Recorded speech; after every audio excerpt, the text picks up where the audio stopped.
আজকে আমরা division of a sentence অথবা বাক্যের অংশ বিভাগ সম্পর্কে পড়াশোনা করব। আমরা আমাদের আগের ভিডিওগুলোতে জেনেছি যে সেন্টেন্স কিভাবে গঠন হয়, সেন্টেন্স কিভাবে লিখতে হয় সেগুলো সম্পর্কে, কিন্তু একটা মিনিংফুল সেন্টেন্সের যে বিভিন্ন অংশ রয়েছে সেগুলো নিয়ে আজকে আমরা শিখব। তো চলো শুরু করা যাক। আচ্ছা, বাজারে তো আমরা প্রায় সবাই কম বেশি গেছি। জিনিসপত্র ওজন করার জন্য একটা যন্ত্র পাওয়া যায়। এখন তো বিভিন্ন ডিজিটাল মেশিন বেরিয়ে গেছে। আগেকার দিনে জিনিসপত্র ওজন করার জন্য একটা যন্ত্র ব্যবহার করা হতো, সেটাকে বলে দাঁড়িপাল্লা, যার দুটো অংশ থাকে। একটা অংশে যে জিনিসটা ওজন করা হবে সেই জিনিসগুলোকে রাখা হতো, আরেকটা অংশে ওই জিনিসের সম ওজনে বাটখারা রাখা হতো, যাতে দাঁড়িপাল্লার কাঁটাটা সমান হয়। ঠিক সেরকমই সেন্টেন্সেরও দুটো পার্ট রয়েছে, একটা হচ্ছে সাবজেক্ট, আরেকটা হচ্ছে প্রেডিকেট। এই সাবজেক্ট কথাটার বাংলা অর্থ হলো উদ্দেশ্য, আর প্রেডিকেট কথাটার বাংলা অর্থ হলো বিধেয়।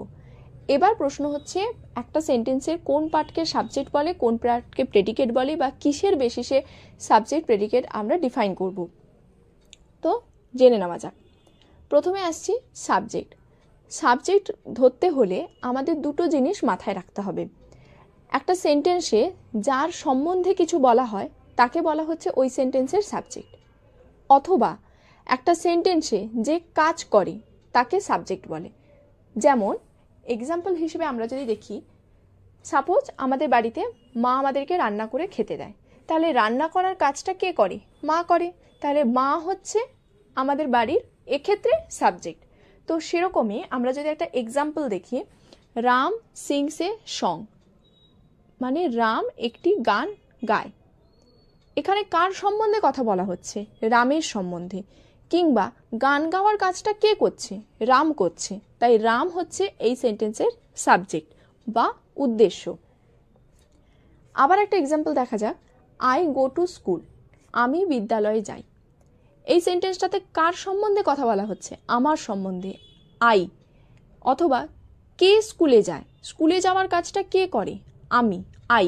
তাই আই হলো এই সেন্টেন্সটাতে সাবজেক্ট। ক্লিয়ার? এবার আমরা নেক্সট আসছি প্রেডিকেট বা বিধেয়।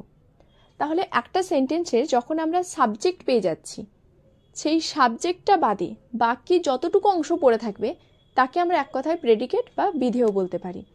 অর্থাৎ সেন্টেন্সের সাবজেক্টের সম্বন্ধে যা কিছু বলা হয় তাকে প্রেডিকেট বলে। যেমন আমরা যদি প্রথম উদাহরণটা দেখি, রাম সিংস এ সং। এখানে রামটা তো সাবজেক্ট আমরা জেনে গেছি, তাহলে সিংস এ সং এই বাকি অংশটা হচ্ছে প্রেডিকেট।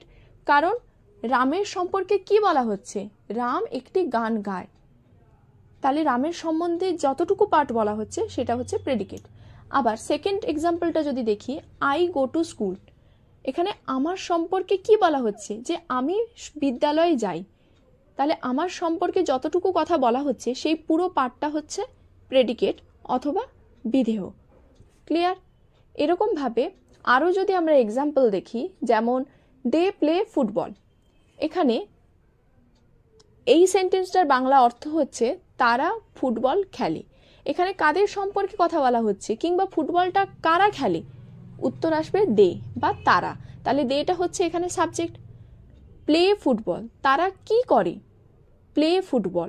এই প্লে ফুটবল এই বাকি পার্টটা হচ্ছে প্রেডিকেট। ক্লিয়ার?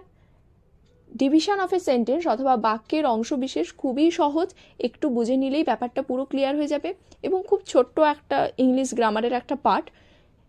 এবার এর ওপরেও আমি বেশ কিছু সেন্টেন্স তোমাদের সামনে রাখছি।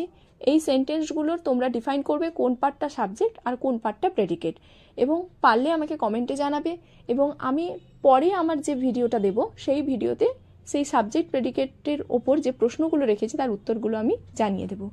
চলো এবার আমরা আমাদের আগের ক্লাসে যে সেন্টেন্স নিয়ে পড়াশোনা করেছিলাম তার উপর যে এক্সারসাইজ পার্টটা আমি দিয়েছিলাম, এবার সেই এক্সারসাইজ পার্টের উত্তরগুলো আমি স্ক্রিনে দেখিয়ে দিচ্ছি, তোমরা দেখে নাও।